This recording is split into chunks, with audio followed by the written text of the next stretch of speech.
but I didn't. I just observed them alighting the plane from the CCTV cameras. I watched my mom, dad, and sister have their passports confiscated the moment they set foot on North Korean soil. Wait, Eric said he'd meet us here. Where is he? They took our passports. Why are they looking at us like that? Follow me now. Wait, there must be a mistake. We're tourists. I called the officer and had him put the phone on loudspeaker. The funny thing about North Korea, once you're in, you don't just walk out. Enjoy your new home, family. My family was accused of being Western spies and was put to work in labor camps, harvesting crops, carrying heavy loads like donkeys, and surviving on a basic meal of rice and kimchi. Food scarcity in North Korea is extreme, so I imagine Claire resorted to eating rats just to stay alive. They were treated as slaves, given nothing for their work except meager portions of food and a roof over their heads.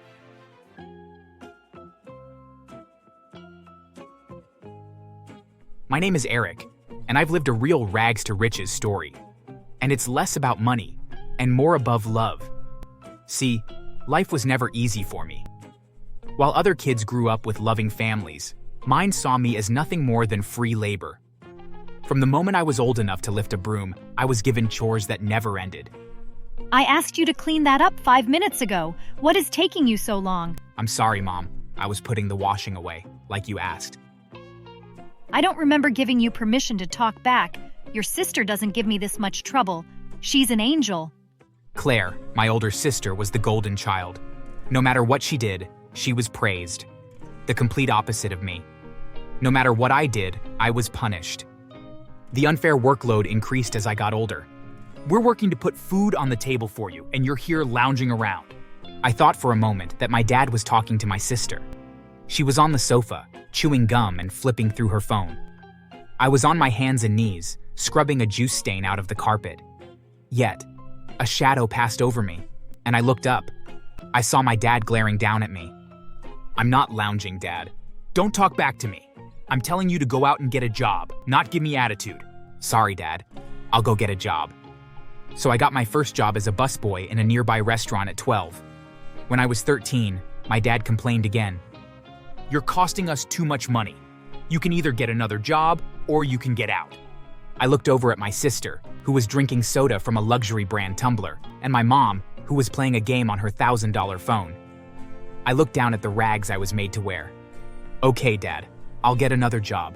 So at 13, I started working at a different restaurant as a chef. It was an up-and-coming place, with only a handful of staff, and all of them were willing to look away from the child labor. But they made up for it in head pats and secret gifts. You're a hard worker, kid. Here, my son grew out of these jeans last year, and you look the right size. Don't worry, they're barely worn. And look, a designer brand. They gave me a phone, new clothes, a laptop, headphones, gift cards. After a while, I realized it wasn't guilt over allowing a kid to work at the restaurant, but rather an attempt to make me happy. You're always so busy, you never get to enjoy anything. So we wanted to help. Let me teach you how to saute onions perfectly. Life at home was still hard, and my job as a busboy took all my remaining energy. But at the restaurant, I felt like I was part of a family. One day, I came home to an empty bedroom. Mom, where's all my stuff? We sold it. I can't believe you were being so selfish. You sold it? You have no right. I work 2 jobs, pay your bills, and make sure there is food on the table, which I buy and cook, while you waste everything away on luxuries and things for yourself. Go to your room, you brat. She always would forget that if I were sent to my room, I couldn't work. So within half an hour, I was back in the kitchen, scrubbing the floor with a toothbrush. Why are you so slow? Do you think I have all day to wait for you to finish? Clean it properly. Yes, Mom. I don't know why we even had you. At least your sister doesn't make my life harder. Yeah, loser. Maybe if you weren't so useless, Mom wouldn't have to yell at you all the time. Boy, make yourself useful and bring me another beer. Taking even a second away from a task was a risk. I looked at the unfinished floors, shoulders hunching in indecision. Now, there was no such thing as rest. I would wake up at dawn to make breakfast while my parents and sister slept in.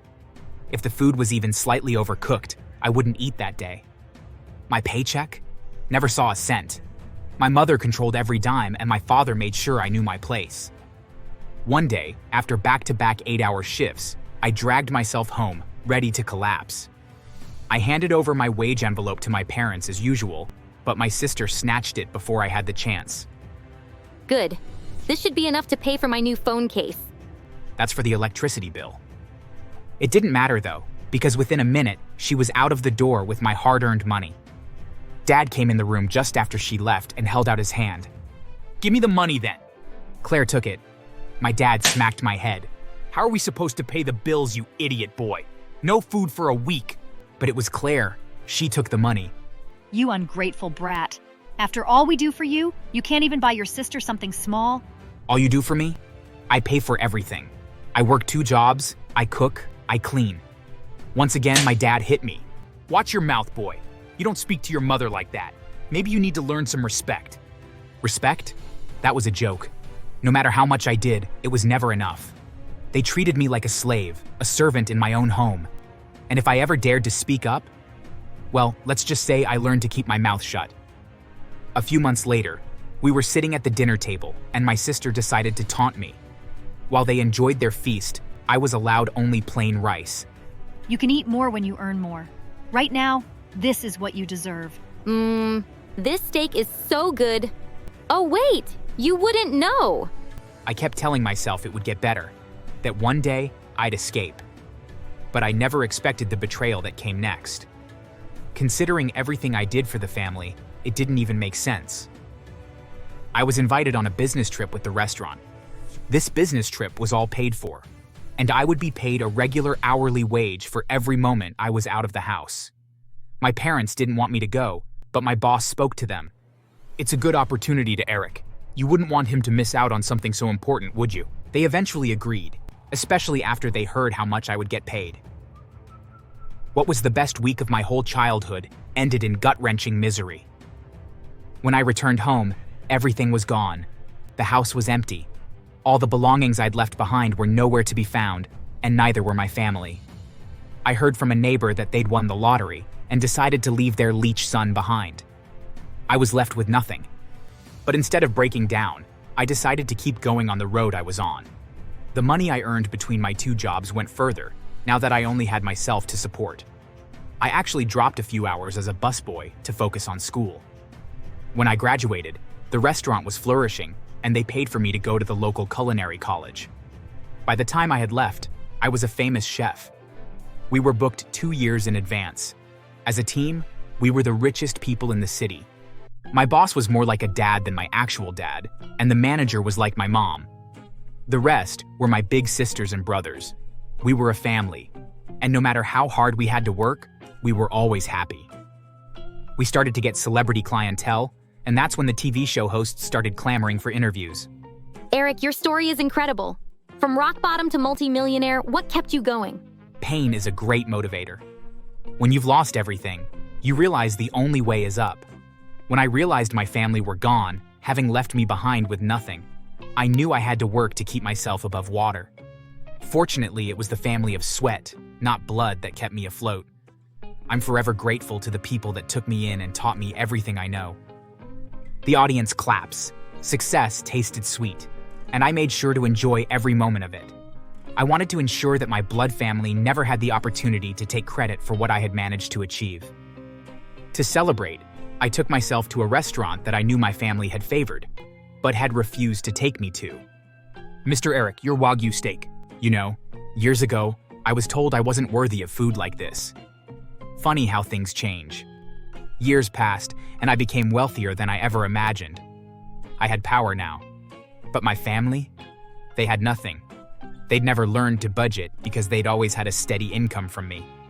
Soon, their lottery winnings were gone. My mother called me crying. Eric, please, we need you. We made mistakes, but we're still your family. We're drowning in debt, and we have nowhere else to go. Family means everything. You should be putting us first. You had somewhere to go when you stole everything from me, didn't you? Tell me, Mother, where did you run off to after you ruined my life? Son, we weren't thinking straight. We thought we were doing what was best for the family. The family? You mean yourselves. But don't worry, I'm not like you. I won't turn my back on family. Come home. I'll take care of everything. The next week, My family were on the doorstep of my mansion, wearing ragged clothes and looking sad. I know you've had it rough, so I planned a little getaway for us. A family vacation. A fresh start. I handed them their tickets and suitcases. Oh my god, first-class tickets, you really are doing well, Eric Nee. Only the best for my family. I promised them I'd meet them at the airport, but I didn't. I just observed them alighting the plane from the CCTV cameras. I watched my mom, dad, and sister have their passports confiscated the moment they set foot on North Korean soil. Wait, Eric said he'd meet us here. Where is he? They took our passports. Why are they looking at us like that? Follow me now. Wait, there must be a mistake. We're tourists. I called the officer and had him put the phone on loudspeaker. The funny thing about North Korea, once you're in, you don't just walk out. Enjoy your new home, family. My family was accused of being Western spies and was put to work in labor camps, harvesting crops, carrying heavy loads like donkeys, and surviving on a basic meal of rice and kimchi. Food scarcity in North Korea is extreme, so I imagine Claire resorted to eating rats just to stay alive. They were treated as slaves, given nothing for their work except meager portions of food and a roof over their heads. Later, we heard through news agencies in South Korea that Claire attempted to escape. She was caught and sentenced to a firing squad.